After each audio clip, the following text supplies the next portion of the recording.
Good evening, General Kler. Good evening, ma'am. This is Rekha, and my president, Mr. Pati Singhania, is with us. So, viewers,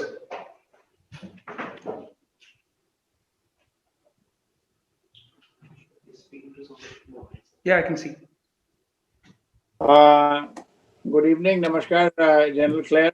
I'm Singhania. Sir, good evening. Good evening. It's a great honor to have you with us this evening. Thank you so much for taking out the time. The honor is entirely mine, sir. And it's really, a lot of people are interested in this, in hearing you speak today. And, this is one of those programs where, where we do from AIMA bring in different people other than business leaders and bring in leaders like yourselves in this kind of program. So thank you so much once again. Rekha, if you want, it's about 6 o'clock. So we can start now? If you wish to start, we could. Yes. Give me half a second. Just give me half a second. Sure. I can take a drag, right? Sir, I can take a drag. I can take a drag. Sir, I can take a drag. No. No, don't. Okay, his camera is off. Put mine off. Camera off. Rekha, we're ready to go if you like. Okay. Your camera is off. Yes, ma'am. Put it on. Why is my camera off? Yeah, it's on now. No? No, I can't see it. Oh, now I can. Yeah, you can. Okay, we'll go live now. Good evening, ladies and gentlemen. It's a pleasure to have you with us for the 38th edition of AIMA's popular Leaderspeak program. This evening, we have the pleasure and privilege of hosting Lieutenant General Alok Kler, PVSM, VSM General Officer Commanding in Chief, Southwestern Command. General Kler, it's a pleasure to have you with us, and many thanks for agreeing to do this session. Thank you for joining us, and a very warm welcome to you. Thank you, ma'am. We are also pleased to have Mr. Pati Singhania, President AIMA and Vice Chairman and Managing Director, JK Paper Limited, to moderate the session. Mr. Singhania, always a pleasure to have you, and a warm welcome to you too. General Kler, you're an outstanding leader with a distinguished career in the Indian Army. You have military service and leadership in your blood. The known history of your family's army service goes back 3 centuries. Your father was also a general in the Indian Army, and your uncle led the Indian Army's entry in Dhaka in the 1971 war with Pakistan, and he earned a Mahavir Chakra. Your father-in-law was also a Mahavir Chakra winner. Your brother was a commandant in Indian Air Force. It is only natural that you are gifted with outstanding leadership qualities. In your distinguished career, you have commanded an armored brigade in the Western sector, which was once commanded by your father. You have also commanded the Strike Corps in the Western sector. You have been the Chief of Staff of Army Training Command and Director Military Training, Director General Military Training. As I said, it's an absolutely honor and pleasure to have you on the AIMA platform today. And once again, many thanks for joining us. Ladies and gentlemen, the Indian Army is a huge organization. It takes a lot of skill and character to be an army leader. The Army continuously works on its leadership methods and models, and the business leaders can learn a lot from the armed forces, especially while managing during a crisis. The Army is a naturally agile organization that has to be prepared to deal with sudden crises of any kind and at any scale. The Army's focus on continuous leadership and organization preparation is something that can be replicated by us in the business sector. Winning, whether in the Army or in the business, requires strategy, solidarity, and discipline. These are critical elements of cohesive action for precise outcomes. In high-stakes situations, these attributes can ensure effective execution. These also prevent sloppiness, which can be fatal. We are pleased to have Lieutenant General Kler, who will tell us how we can adapt the military model of leadership to make businesses more resilient, agile, and effective. It is now my pleasure to invite Mr. Singhania to say a few words and conduct the session. Thank you. Thank you, Rekha. Lieutenant General Alok Kler, PVSM, VSM. It's a great pleasure to have you with us this evening. And many thanks for doing this Leaderspeak session for AIMA. As Rekha has already mentioned, you come from a distinguished family that has had over 300 years of service in the Indian Armed Forces. Really quite extraordinary.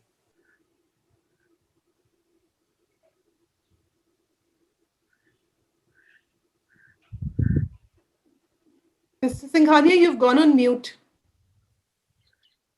I don't know why it went on mute, but anyway, I'll just go there. Did you hear me in the beginning?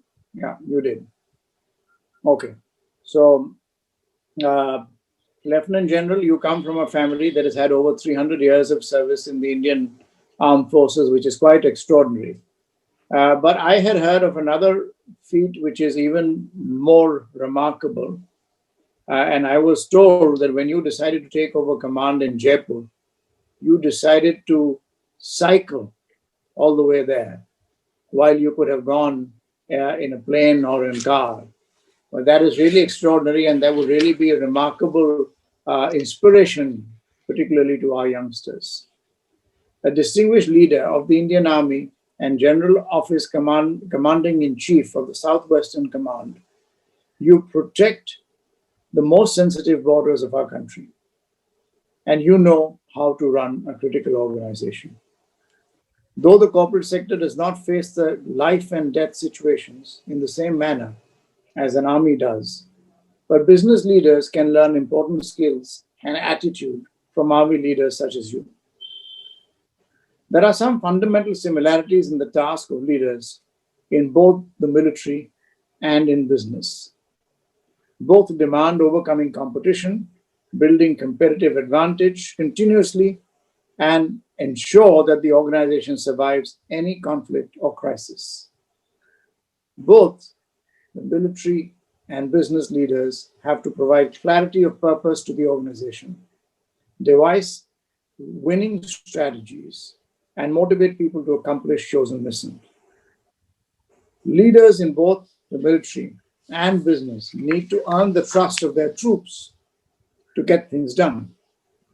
As the saying goes amongst the armed forces, men will march into hell for a heavenly cause, and only if they move with those whom they trust. Unquote. However, often there is one critical difference.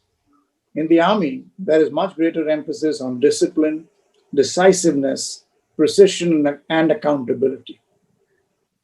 Ho jayega, which is often a common phrase in business, has no place in the army. The observance of checklists, clear and precise communication, cohesion of action, respect for deadlines, etc., are some of the things that business leaders can learn from army leaders. Another key aspect of key leadership behavior that the business leaders can learn is clear and personal responsibility for the outcomes. While army, like business, sources ideas and inputs from everyone else, it is responsible to execute a mission.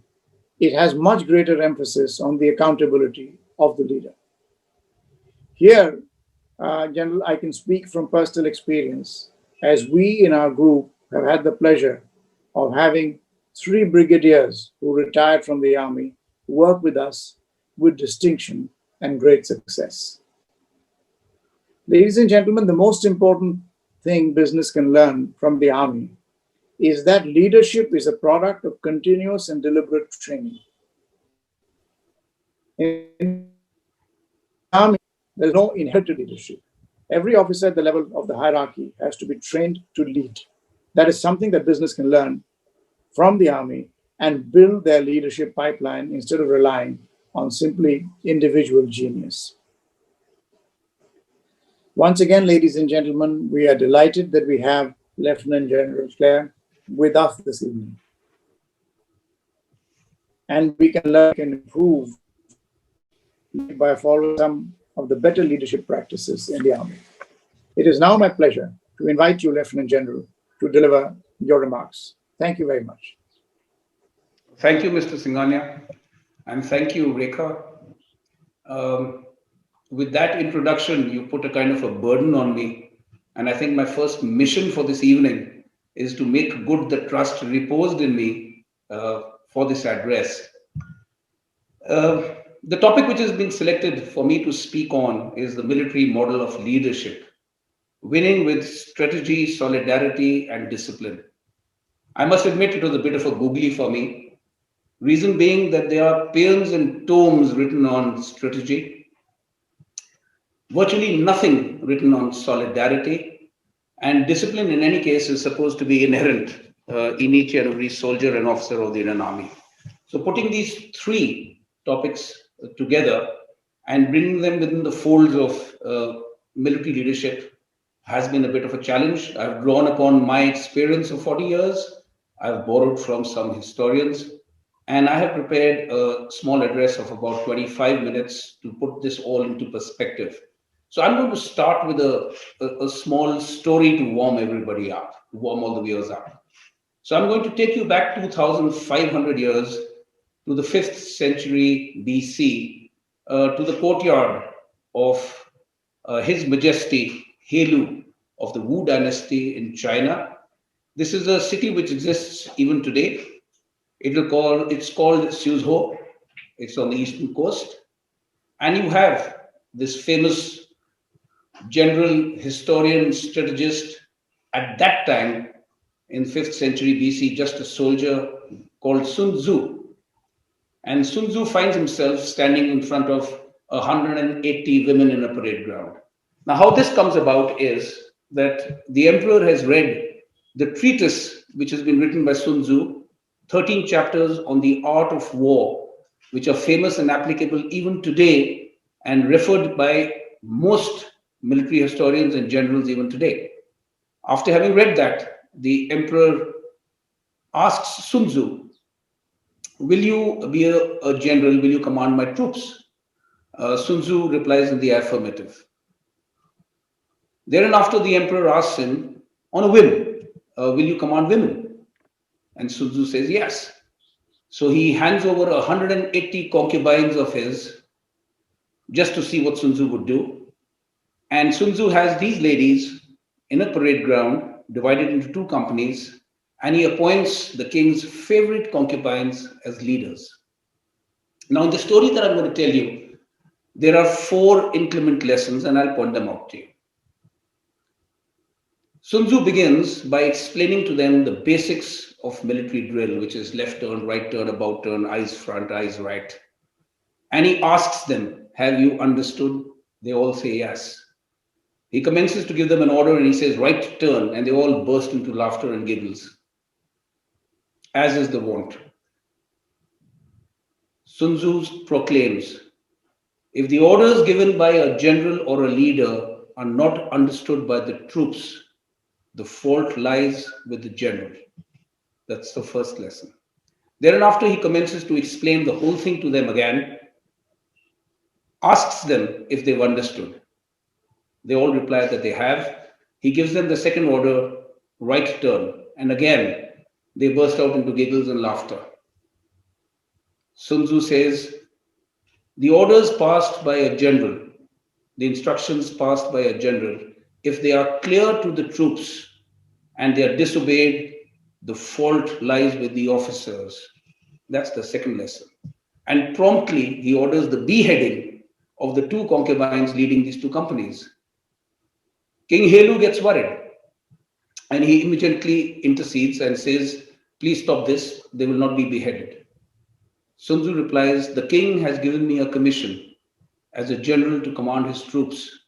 In the capacity of a general under commission of the king, there are some orders of the king which I cannot obey. And that, viewers, is an unlawful command, and that is the third lesson. The 2 women are decapitated. Thereafter, he commences to parade these women for the next 3 to 4 hours until he has them perfect. He invites the king to come and inspect his guard, the ladies. The king refuses. And then Sun Tzu proclaims, the king is fond of words and cannot translate his words to deeds. That's the fourth lesson. This story has four very important lessons, which I plan to weave into the fabric of my discourse as I move along. I would also like to borrow, before I start, from the Mahavakya Upanishad. It is from the Atharvaveda. It describes all forms of leadership, as Mr. Singhania has alluded to, in just four very succinct sentences of 2 words each. It is to be, to do, to see, and to tell. That is the hallmark of a leader. Be, do, see, and tell. I'll come back to this later. So let's come to the military model of leadership, which broadly is applicable across all forms of leadership. As taught in all B schools, you have direct, organizational, and strategic leadership. Now, since we are speaking about winning with strategy, we need to ask ourselves a question which begs an answer. Does strategy lie only within the realms of strategic leadership, or is it applicable across the board? Now, I'll attempt to answer this. Before I get to the answer, how is strategy described? It is the science and art of employing political, economic, psychological, and military forces for successful policy implementation in peace and war. Now, this is broadly the definition of strategy.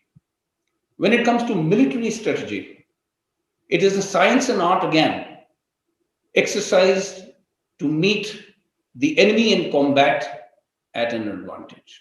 Now, if you were to go by these two definitions, it alludes to the fact that strategy falls within the realms of the highest levels of leadership. I will dilate on this a little more. So when you come to the broadest definition of strategy, which is applicable across the board, it is simply setting goals and objectives to determine the actions required to achieve these goals and to mobilize resources to execute these actions. Now, I think that is rather well put and applicable across the board. Coming back to the models of leadership, direct, organizational, and strategic. Now, I have seen in the course of my service that direct and organizational leadership is rather stated. It has a fixed mandate. You have a rank, which gives you authority, and then you have an organization, which could be a company, which could be a battalion, which could be a brigade, which is your responsibility. Now, there are two ways to prosecute your sense of leadership. One is to do it completely within the mandate which is given to you. You have an authority, you have a responsibility, you have a mandate, you stay within that mandate. Now, there I see these are leaders who are embracing leadership more related to themselves than to the organization. And by that I mean that their interest lies in improving their organization only during the currency of their authority over that organization. And then there are leaders who go without their mandate, who go beyond their mandate. They are only interested in the long-term benefits to the organization, the long-term benefits to their responsibility, achievements of an organization which they may not even see. Now, these are leaders who are not into a mandate for themselves. They are more into the responsibility of their organization. Viewers, these are the leaders which at any level are taking their first baby steps into the realms of strategic leadership.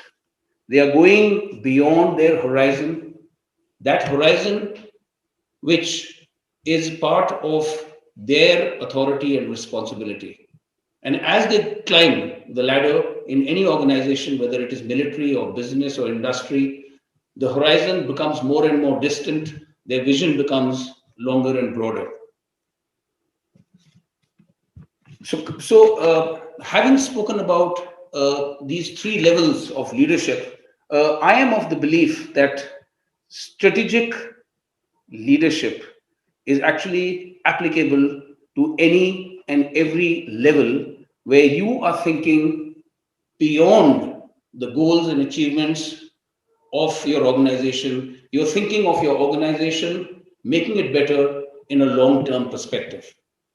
I need to point out at this stage what makes military leadership unique, as Mr. Singhania had spoken about. So there are just 5 or 6 issues which I must bring to your notice as to what is the difference between military leadership and leading any other organization. And the first and the foremost is unlimited liability. By that, I mean the visitation of death is not uncommon in the military. You will often hear this. People speak that soldiers are prepared to die. In fact, a lot of times you will also see videos where soldiers are gung ho and they say we are prepared to die. But that's not what military leadership is all about. We don't prepare our soldiers to die. We prepare our soldiers to live. We prepare our soldiers to live through the harshest and the most terrible of conditions, which is combat. In fact, borrowing from General Patton, we actually prepare our soldiers to make sure that the enemy is prepared to die. So that's the first aspect of unlimited liability. Let's go on to hardship. There is no hardship comparable to the military. From high altitude to deserts to jungles, from plus 50 temperatures to minus 50 temperatures, the impermanency of life, you're moving every 2-3 years, family relationships, family life being strained, and of course, the last but not the least, the risk that is involved. This all makes hardship, truly hardship, not seen in any other organization. You have no hours. You are on call day and night, 24/7. An interesting point, which I was jotting out, is wages. Wages is not the motivation for a soldier. He has to have a higher calling. And the service of a soldier is for an ideal, which is actually the nation. It is for honor and not just for the wages that he earns. Military leadership, as already spoken by Sun Tzu, is by transforming your words to deeds. A military leader cannot afford to speak a word which does not become a deed, because his credibility is being eroded. And in the military, if your credibility is eroded, it is equivalent to professional death. And last but not the least, an interesting point, that in military leadership, as in some other organizations, you can delegate your authority, but you cannot delegate your responsibility. That will always remain yours. So, having said this, let us come to this broad reference of strategy, winning with strategy. Now, this goes out for everybody. And again, points noted down by me for you all. You may not find them in any book, but I have a 6-point model for what makes a strategist. And the first is foresight. To be able to understand situations before they actually come up in front of you. To ensure that you have objectives which are short, mid, and long term. Interestingly, in the army, when we talk about short and mid-term objectives, we refer to them and to overcoming them as tactics. But when it comes to long-term objectives, it is strategy. Third, preparation and training. Training is a never-ending process. You train hard, harder, and hardest, and then some. You continue training. Importantly, what do you train for? You train for the next war. You train for the next battle. You train for the next situation. You do not train to fight the last battle better, because that is a mistake which most organizations make. They look back at their experiences and they see how can they make them better.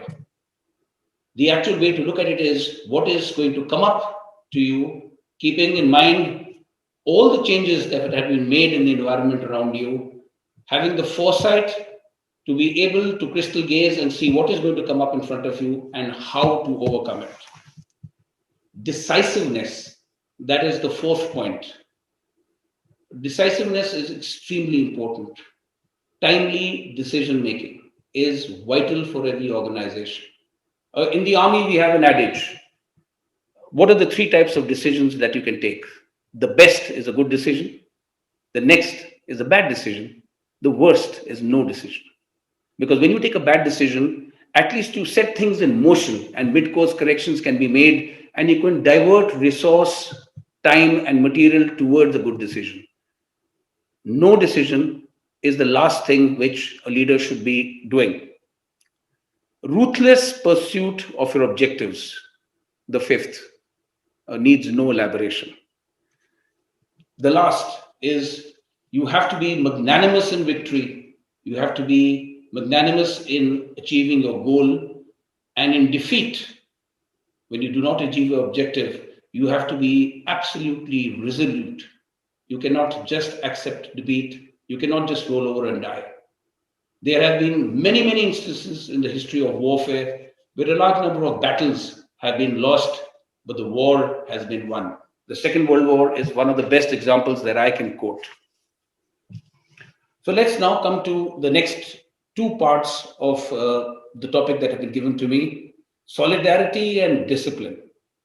Now, as far as I'm concerned, solidarity and discipline are two halves of the same bullet. Solidarity envelops discipline. Discipline develops solidarity. Let me speak to you about solidarity. Defined as a unity-based community interests, objectives, standards, and goals. But as far as solidarity in the army goes, the community-based interests, objectives, and goals actually become a common ideal, which is the nation and which is honor. Honor of a group, honor of a band of brothers, a singular beacon of honor and pride. And I must tell you all out here that within the army organization, one of the smallest levels of the organization is a unit, what we call a regiment or a battalion. The single most important driving factor which makes a soldier or an officer achieve is the honor of his colors, the honor of his flag, the honor of the name of his unit. I would just like to recount a small incident which goes into the 1800s. There is a battalion which exists today called the Four Guards, which was erstwhile 1st Rajput. In 1806, they captured the fort of Bharatpur against the French and the Marathas. In the process, they suffered a huge number of casualties. They put up their flag like everybody does, planting a flag on the fort, but their colors were absolutely bullet-ridden and in tatters. And it was decided to put the colors to rest. Colors to rest means burning the colors. The soldiers and the families actually secreted away the colors and preserved them. They preserved them for almost 20 years. In 1825, that battalion went into action against Bharatpur Fort. They again recaptured it. The colors were run up again, not the new colors. It was the tattered colors which were run up the mast again.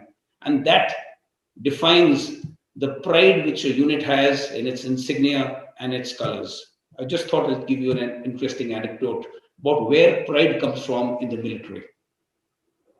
Camaraderie, again, extremely important because you literally put your life into the hands of your brother officers and your brother men who are next to you. Every accomplishment that you achieve at whatever level, it fosters solidarity. Upholding the reputation of the organization, upholding the past glory is another aspect of solidarity. To give an organization a purpose and to arm it with the aim of making sure that it can achieve that purpose is another method of fostering solidarity. And last but not the least is in peacetime, when you're not in combat, assiduously nurturing the will to excel. All these put together foster solidarity, especially in the army or in any organization. Let's come to discipline, something which I said is underlying in every aspect of every organization, especially in the army. I've already told you about Sun Tzu's obedience to lawful command. Obedience is the first aspect of discipline. Obedience is not necessarily personal or individual. There is an inner or a personal obedience to law and order, and there is a collective and a combined discipline which exists. Training brings a huge amount of discipline. You train yourself, you train as a part of a body of troops, and you train yourself to train that body of troops. And as you grow higher in service and in rank in any organization, the spiral becomes wider and wider, and your horizons become larger. Accomplishment. In the army, accomplishment and to achieve and to succeed is religion. You will find this adage written in a large number of army places. The difficult we do immediately. The impossible takes some time. So that's the kind of aura which exists within all subgroups and groups of the army, where there is this absolutely definite and objective will to win. Honor. We've all heard this term Naam, Namak, and Nishan. I don't need to elaborate on Namak and Nishan, but I must tell you my take on Naam. You see, there is a Naam, which is the country, there is a Naam, which is the army, which you're a part of, and the various subdivisions of the army. I am an army commander, so I have a command which goes right down to the units. But I believe that the starting point of Naam is this name that I wear on my right chest, the name that everybody bears.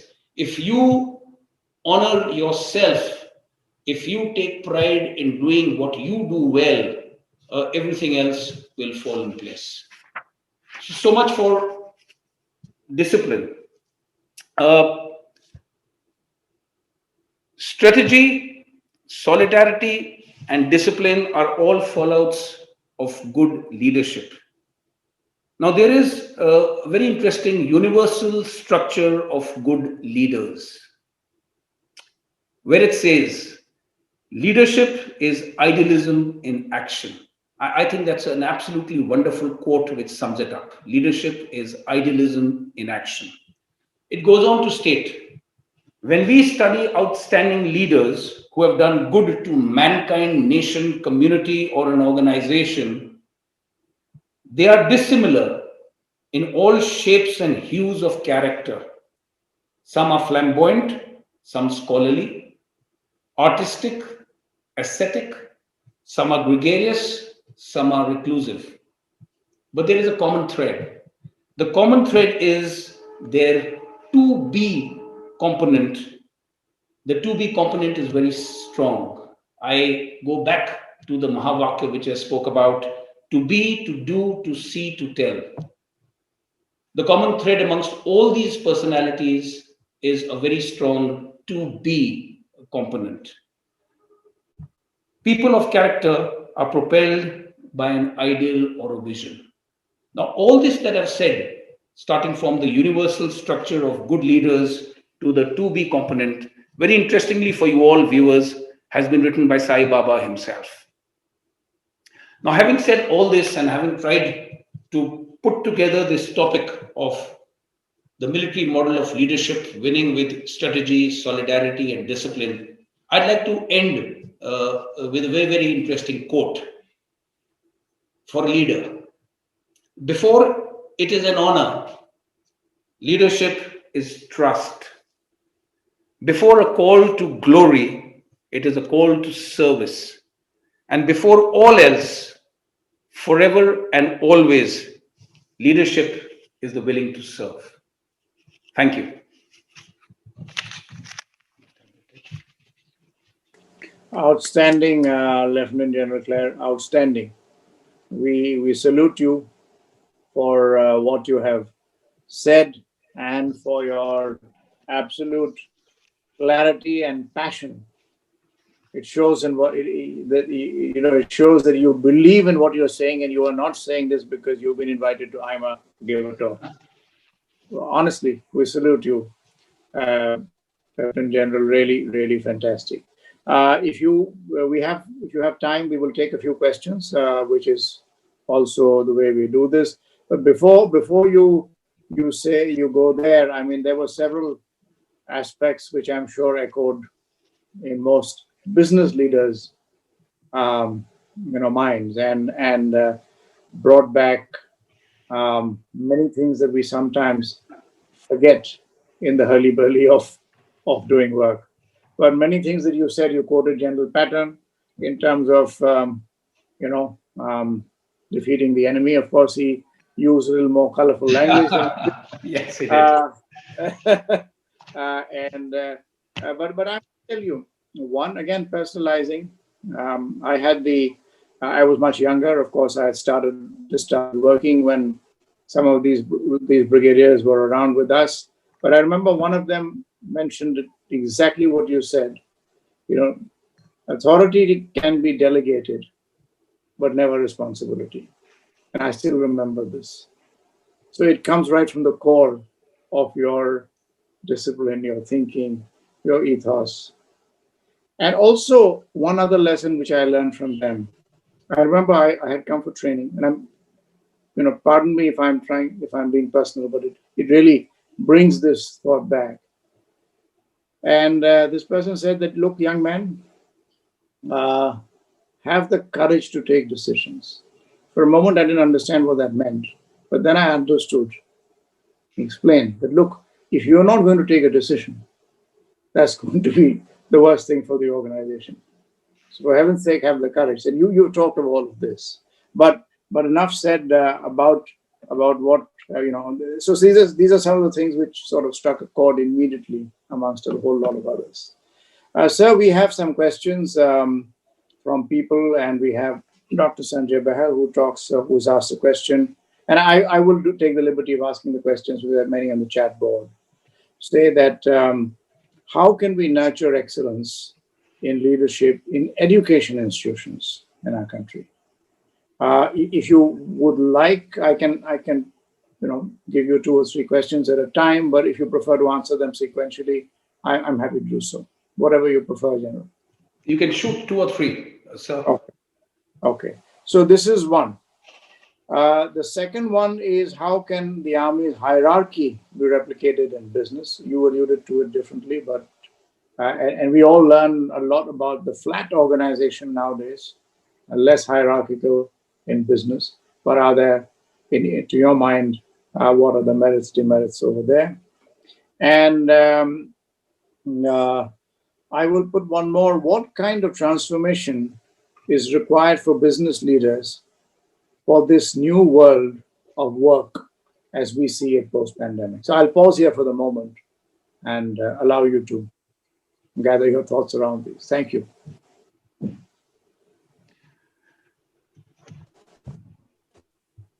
Leadership in academia, leadership in education, leadership in schools.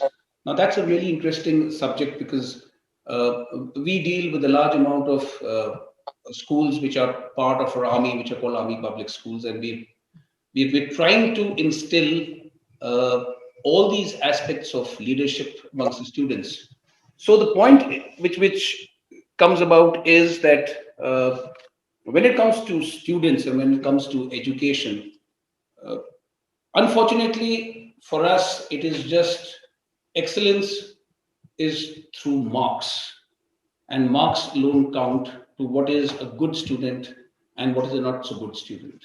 Now, there has to be a very, very large amount of extracurricular activity in the schools, and everything cannot be focused just onto book learning.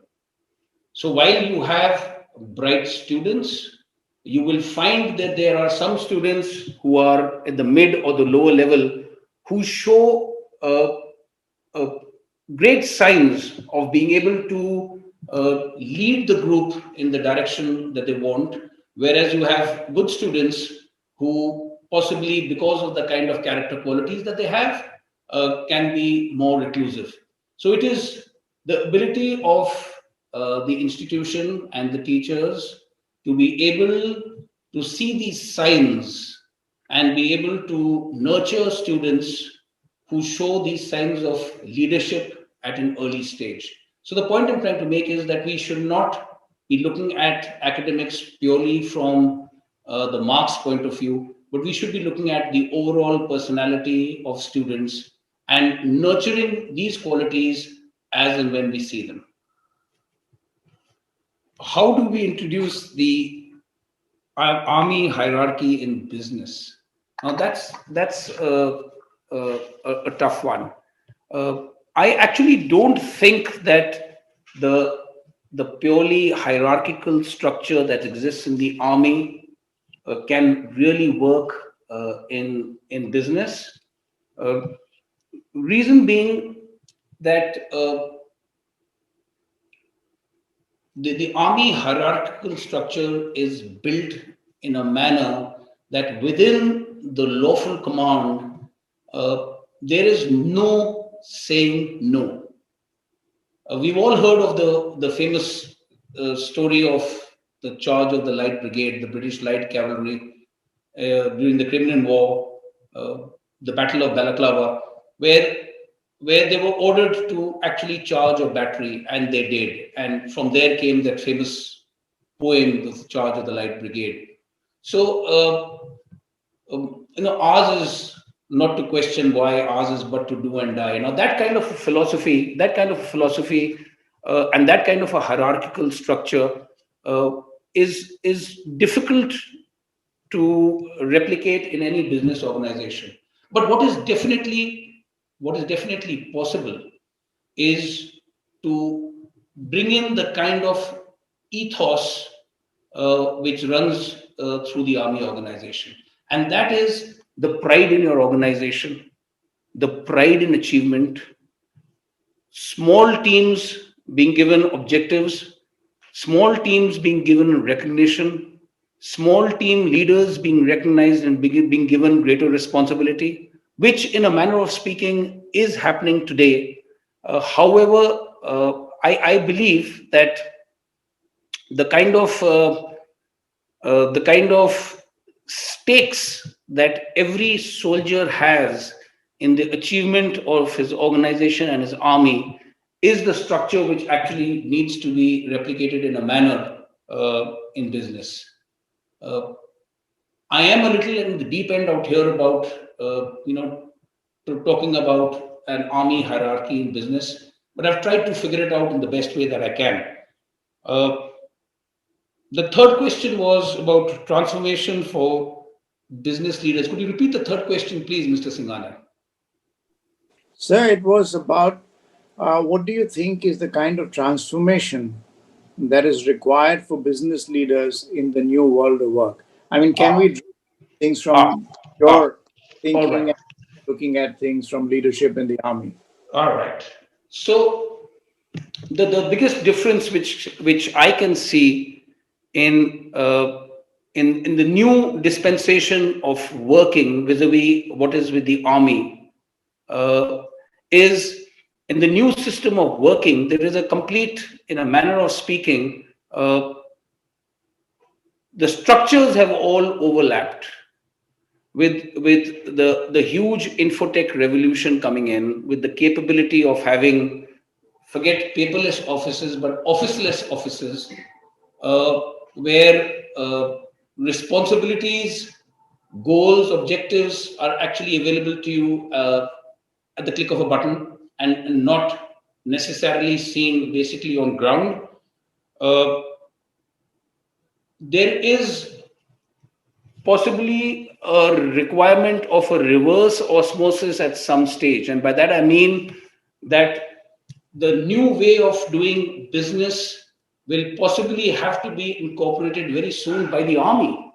So I would actually strongly recommend that at this stage, uh, the way the world is open to all businesses, the way information is readily available, the way actions can be monitored without being physically present, the way audits can be done without physical presence, I would think that instead of the business world taking a page out of the army's book, it is soon going to be time that the army would need to take a page out of the business book. That's the way I see it. Thank you, sir, for your forthrightness and humility in saying that one. But that shows that you are a thinking person, who's willing to accept and take on new ideas. So, some more questions. One is from Mr. Vivek Puri, which says that as you grow to higher levels of leadership, one falls more in the domain of indirect leadership. So, how do you ensure influence in such capacity when you don't have the privilege of direct contact with the people whom you lead? So that is one. The second one is from Dr. Anis Ansari, which says that businesses work for profit and elimination of competition. These motives affect their ability to keep public interest at high scale. So how can an army model rooted in the prestige of the nation be useful to a private sector? And the last one is from Lav Manocha, last in this series, is how do you develop discipline in a team? Now here I am presuming the team we refer to is a business team as opposed to the rank and file of the army. So I'll stop here for the moment, General. Okay, I think Mr. Vivek has asked a very interesting question, which possibly is the acme of leadership. Because as you rise in rank in any organization, you are physically distanced from that, from the lower levels.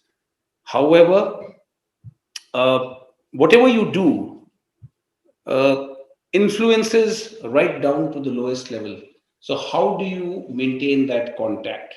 Now, maintaining that contact with the lowest rungs of your organization is an aspect of ensuring that your thoughts are disseminated in whichever manner that your organization works, but your thought processes must be disseminated down to the lowest level. Now, I'll give you a small example.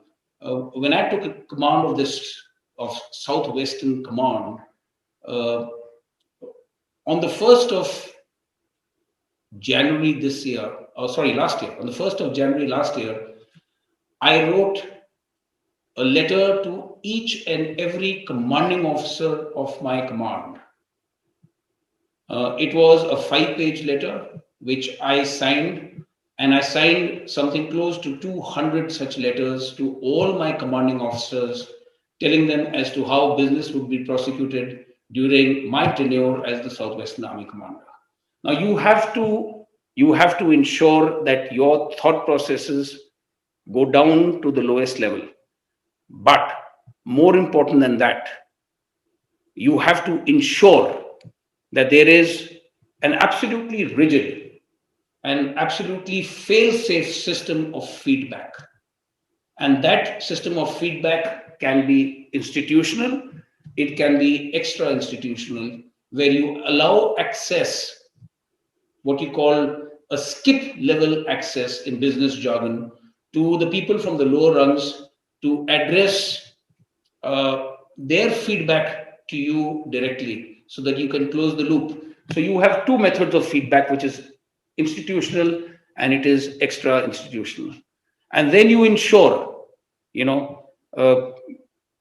Mr. Manocha's question is about developing discipline in a team, where I was going to tell him about the famous carrot and the famous stick. So, coming back to this question, you have to ensure ruthlessly that the orders, the environment that you want to exist in your organization is followed in letter and in spirit. And where it is not happening, uh, people have to be answerable. It is just as simple as that. It is only then that at the lowest rank and structure of your organization, people have belief that you will transform your words to deeds, as I spoke during my address. Mr. Anis Ansari, about business being about profit and elimination of competition. Uh, Honestly, if you look at it in the broad sense, uh, the army is actually doing exactly the same thing. The only difference is that we are doing it across the boundaries. We're doing it across the boundaries of the nation. We're looking at the inimical elements which are around us, and we intend to do better, prepare better, train better, and route them right and steady when the time comes. So, if you are in a business and you are looking at your profits and you're looking at doing better than the competition, uh, I don't see any harm, and I don't see anything wrong in your philosophy and thought process about what you are pursuing. And Mr. Manocha, developing discipline in a team is all about, like I said, the carrot and the stick. It's about fostering a spirit in the team, depending upon what the hierarchy of your organization is, from the smallest, making them believe that every achievement of theirs will result in a reward, and every lack of achievement will result in a stick. That is something which has to be ensured, and there can be no pussyfooting on that.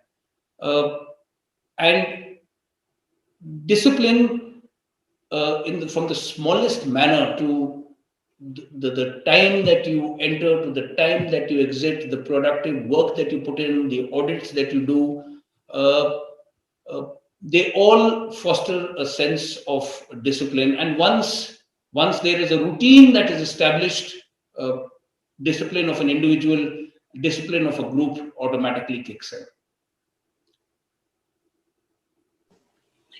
Thank you, sir. More questions. We still have a few more minutes, if it's okay with you. This is from Mr. B. Vijay Kumar, where it says that one of the many problems that plague our country is the lack of solidarity. Something that you talked about, solidarity. So, what would you think could our political leadership do to improve solidarity, at least amongst the younger generation? For example, would a compulsory stint in the army there? So I don't want to stray into questions which are getting into political space. There are a couple of those, and I'm staying away from them. And I am, with your permission, staying away from the obvious India-China issues. But if you're happy to take them, that's fine. But there are a couple of questions around India and China, and what is our situation, what is the prospect, how do you see this resolving? But I'm staying away. So the issue on solidarity was more about the younger generation.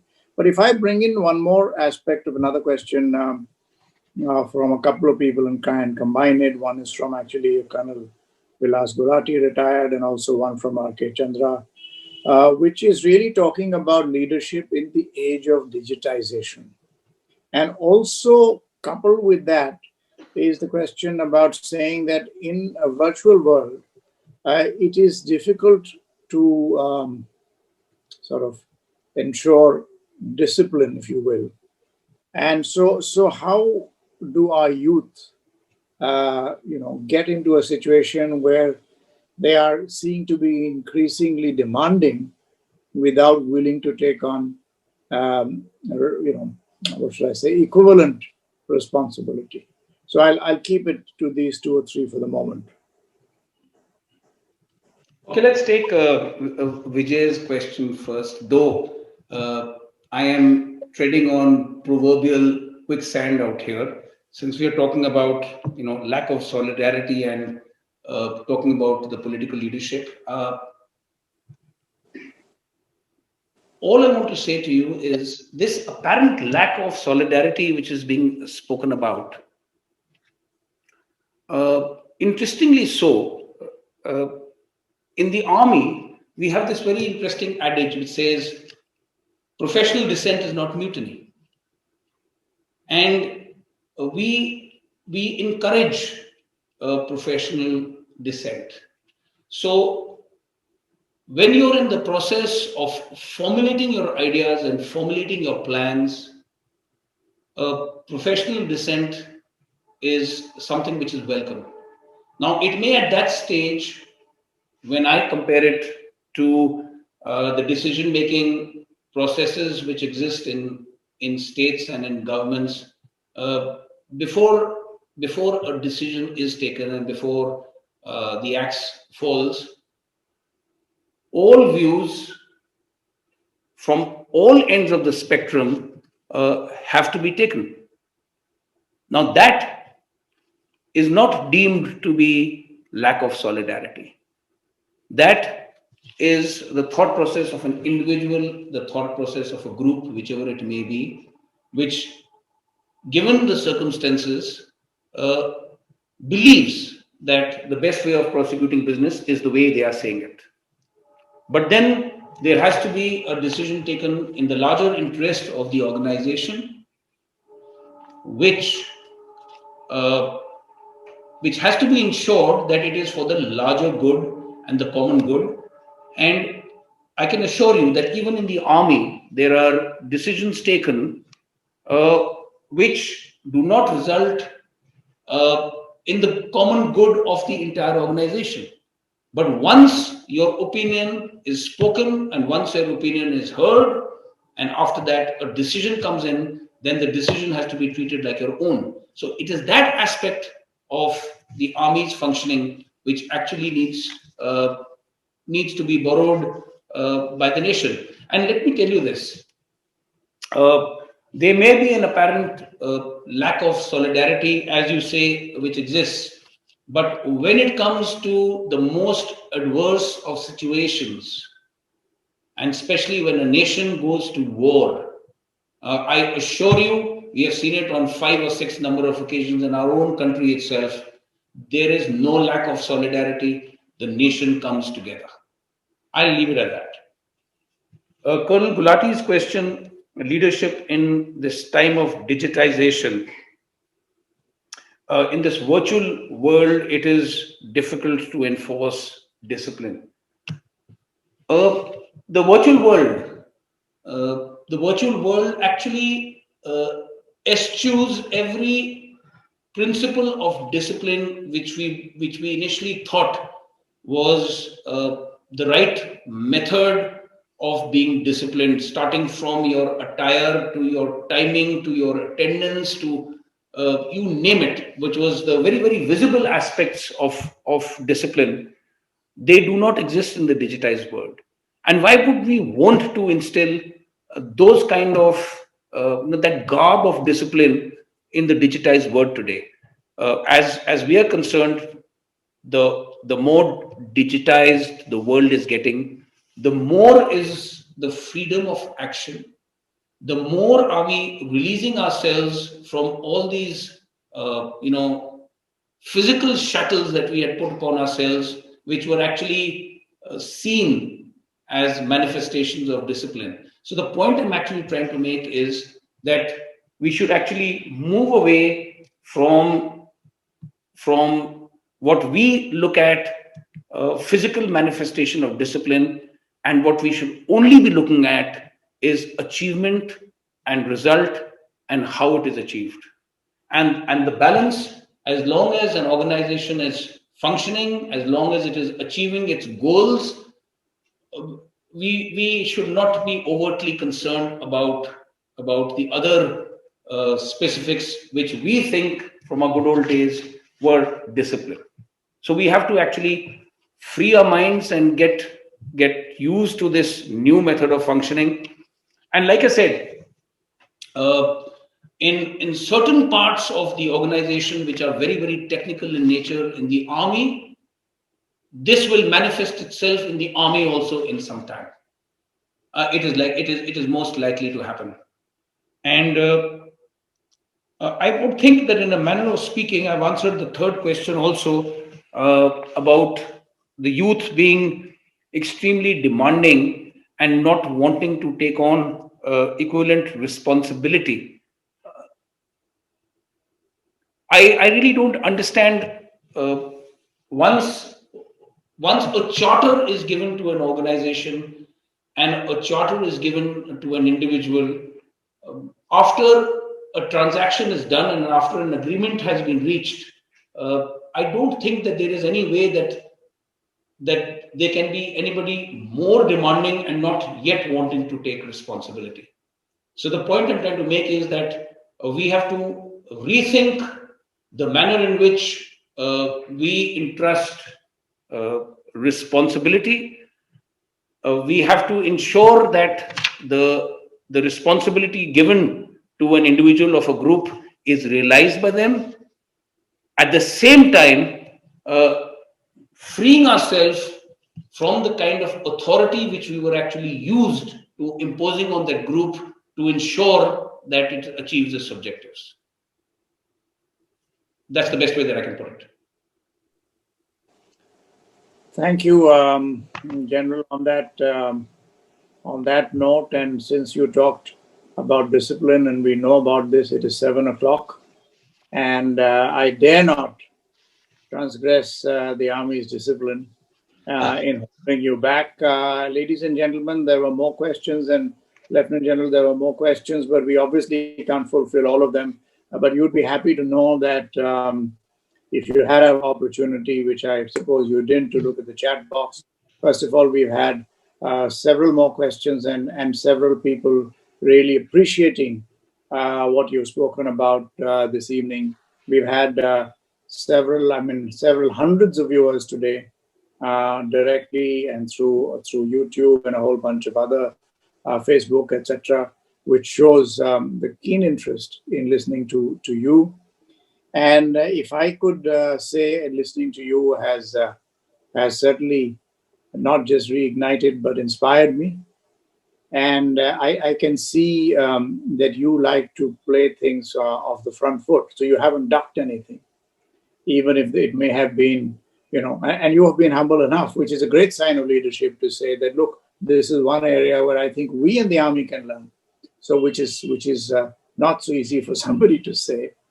And I suppose all my friends on this call, on this video chat, would join me and echo, I suppose, the sentiments that I think tonight, at least, we rest a little easier, go to sleep a little easier, knowing that there are people like you who are willing to play off the front foot for the country and for us as citizenry. Thank you very, very much, Lieutenant General.